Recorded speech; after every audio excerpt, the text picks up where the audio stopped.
Resumiendo hasta acá, podemos decir que los capítulos 1 al 5 describen las ofrendas siguientes: holocaustos, las oblaciones, las ofrendas de paz, las ofrendas por el pecado y las ofrendas por la culpa, todas en ese orden.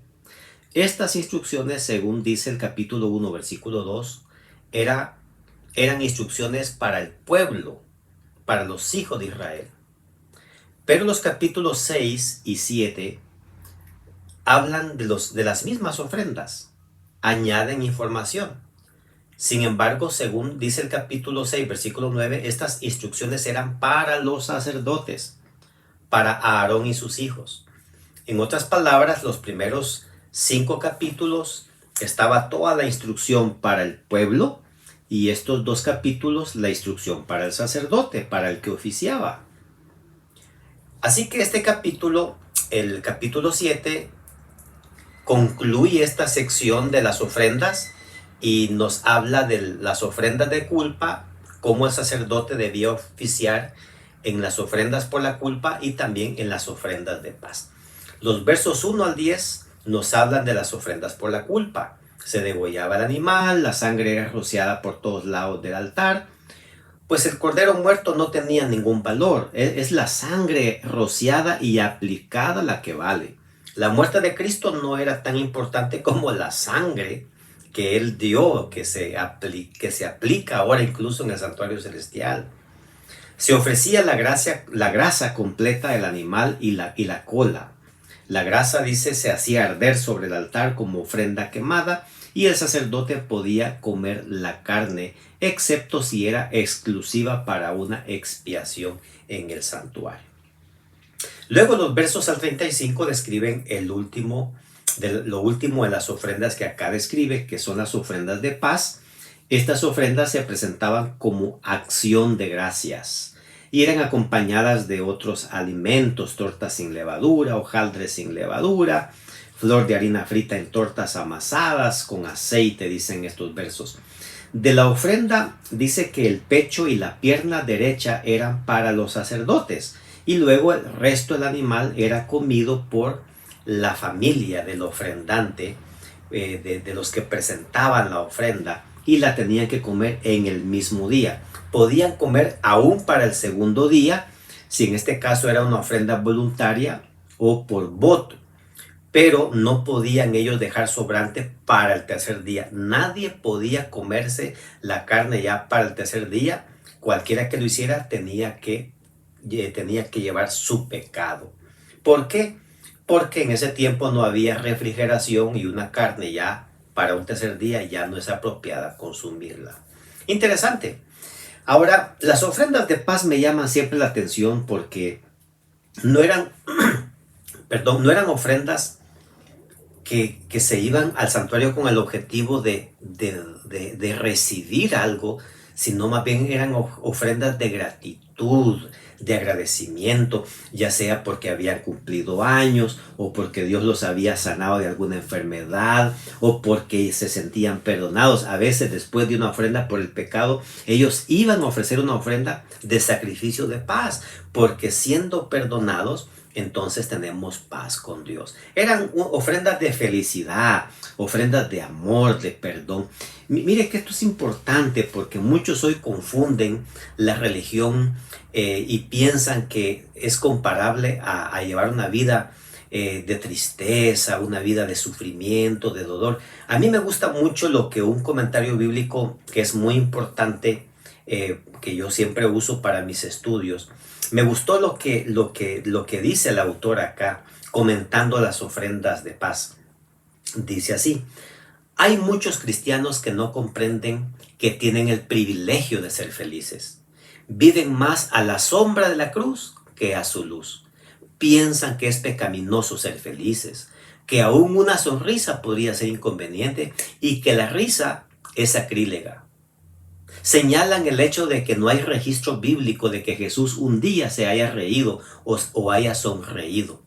Y esto es cierto, dice, pero tampoco hay registro de que Jesús se hubiese peinado o bañado.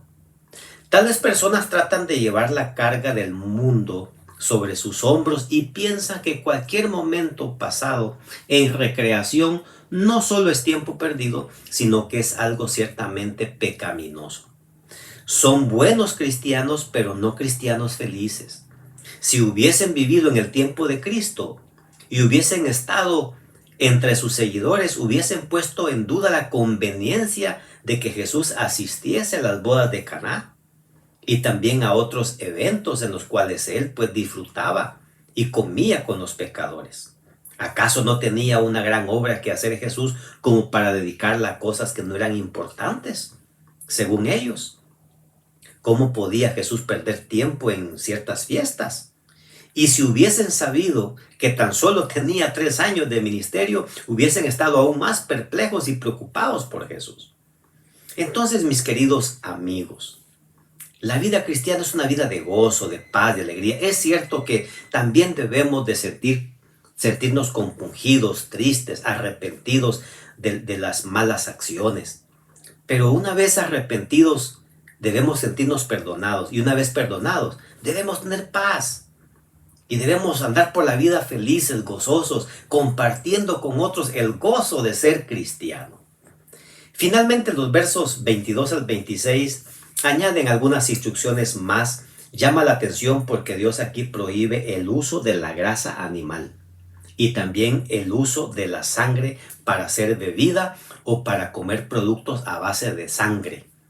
A mí me da tristeza de que hoy día haya mucha gente que cuando come carne le incluye la grasa, el gordo que le llaman. El gordo de la carne aparentemente, según se cree, es más sabrosa que la carne y eso se come. Eso no es correcto según la Biblia. Otros se comen la carne pero casi cruda. El restaurante le presenta una carne que cuando se parte tiene sangre, no está del todo cocida. Otros comen productos embutidos que son hechos a base de sangre. Ahorita no recuerdo, creo que moronga es un nombre que se da a unos embutidos que son hechos a base de sangre y es podredumbre.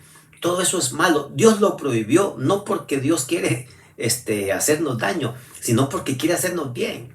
Toda la grasa sirve de base para que para que nosotros padezcamos de enfermedades coronarias. Se tapan las venas, las arterias, luego padecemos de presión alta y finalmente hay un ataque al corazón. Entonces no podemos comer esas grasas, mis queridos hermanos. ¿Qué sucede cuando comemos o tomamos la sangre o alimentos que provienen de sangre? Vienen muchos tipos de cáncer. Muchas.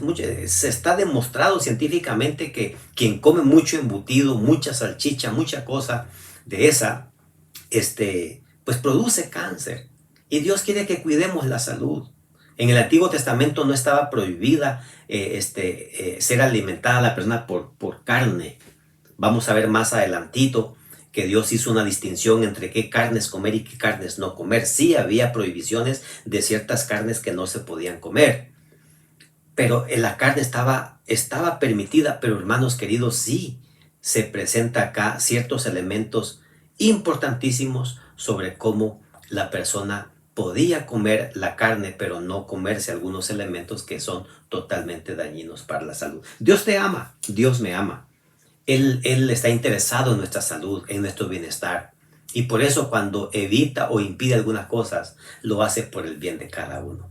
Estamos disfrutando de Levítico. Mañana continuaremos con un hermoso capítulo. Te invitamos para que con oración tú puedas estudiar tu capítulo con tu Biblia y entonces este comentario puede ayudarte un poco más para ir entendiendo la palabra del Señor, pero trata de tú también entenderla por tus propios medios. Que Dios te bendiga y pasa un lindo día.